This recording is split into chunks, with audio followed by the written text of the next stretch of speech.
Fazer as leis, fiscalizar as ações do Executivo, elaborar o orçamento, ser a voz da população. Essas são apenas algumas das funções do Poder Legislativo. Tema de uma série de reportagens especiais que o Jornal do Senado apresenta esta semana. O repórter Dante Ascioli começa mostrando como nascem as leis e como não é tão fácil assim aprovar um projeto de repercussão nacional.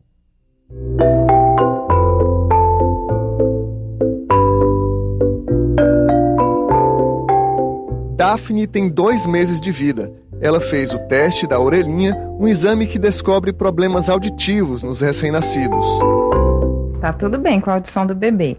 Todas as estruturas que esse equipamento é capaz de avaliar estão íntegras. Quando foi fazer, eu fiquei com medo de alguma coisa, mas só que depois que eu soube do resultado, estou bem aliviada. Hoje, o teste da orelhinha é obrigatório em todas as maternidades públicas do Brasil. Mas garantir esse direito foi uma luta. Tudo começou em 1997, quando o senador Inácio Arruda ainda era deputado e apresentou o projeto, a partir da experiência com amigos surdos e mudos que teve na infância. Tinha muito preconceito, porque às vezes se confundia a surdez com um problema mental, entendeu? E que era uma doença psiquiátrica, não uma doença de surdez. Então tudo isso foi marcando também a minha vida na escola e também ali no bairro. Levou 13 anos para o Congresso aprovar o teste da orelhinha e o presidente da República sancionar a lei.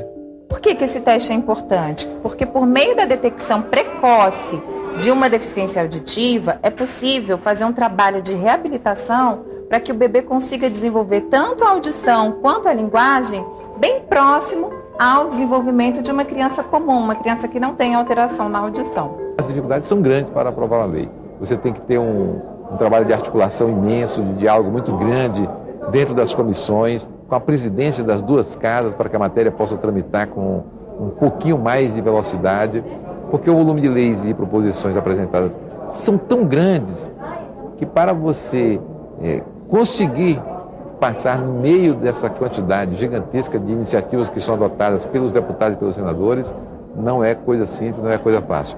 E não basta você aprovar, você tem que sancionar a lei. Quando chegar na mão do presidente da República, ele tem que dizer, ok, essa lei é boa, vamos sancionar e vamos garantir que ela seja um instrumento nas mãos da sociedade. Projeto de lei complementar número 579/2010 do Poder Executivo.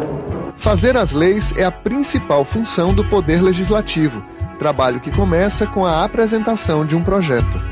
Deputados, senadores, presidente da República, tribunais, Ministério Público e cidadãos podem apresentar projetos de lei. A maioria das propostas começa na Câmara, onde o texto é distribuído para as comissões.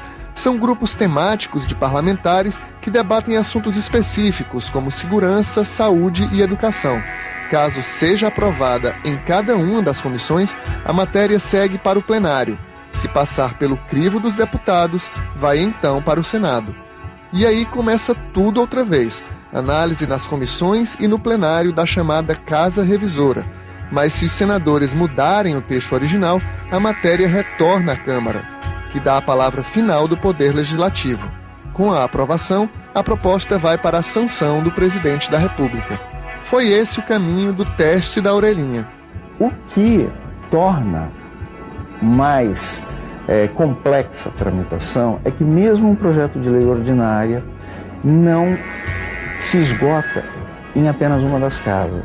Ele passa por essas etapas no Senado, sendo um projeto de iniciativa de senador, e depois tem que passar por esses procedimentos também lá na Câmara dos Deputados e vice-versa.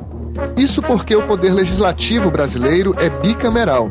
O modelo é semelhante ao que existe na Inglaterra, nos Estados Unidos e na França, onde Câmara e Senado se complementam para aprovar as leis. No Brasil, o bicameralismo nasceu no Império, com a Constituição de 1824.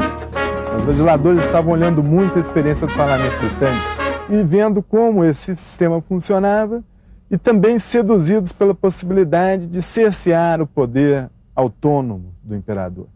Em tese, o funcionamento de uma casa revisora visa a equilibrar a discussão da outra.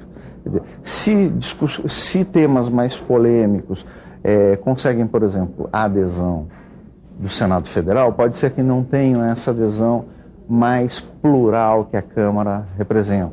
O nosso sistema bicameral, diferentemente dos Estados Unidos, quando há divergência entre as duas casas, você não tem uma conciliação entre elas. A palavra final cabe à casa onde a matéria foi iniciada. Tanto vai e vem exige tempo, mas enquanto isso, novos projetos não param de chegar ao Congresso Nacional. De janeiro a maio, a Câmara recebeu mais de 8.700 proposições. O Senado, quase 1.500. O Poder Legislativo é assim, como uma incubadora de leis. Aqui as propostas amadurecem e ganham força para mudar a vida da população. A Lei Maria da Penha é uma lei importante, né, que de certa forma ajudou, amenizou mais, né, a agressão física contra as mulheres. A lei seca, que eu acho que causou um impacto muito grande aqui na sociedade, a última lei aprovada recentemente. E o cidadão também pode propor leis.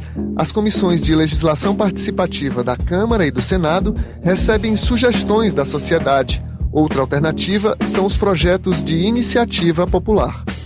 Iniciativas de leis populares, como ficha limpa, os plebiscitos e os referendos, são dispositivos constitucionais que permitem a participação da sociedade. Uma discussão que nós estamos fazendo de permitir que as propostas de iniciativa popular que são apresentadas na Câmara e que precisam ser recolhidas assinaturas dos cidadãos para a sua apresentação poderão ser feitas também pela internet. Qual é a perspectiva, então, que se vê em termos de democracia, em termos de futuro, que no mundo inteiro se discute?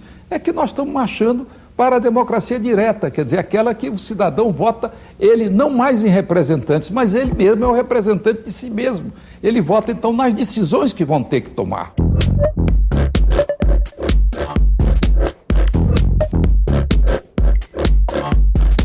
A tecnologia também contribui para o processo legislativo.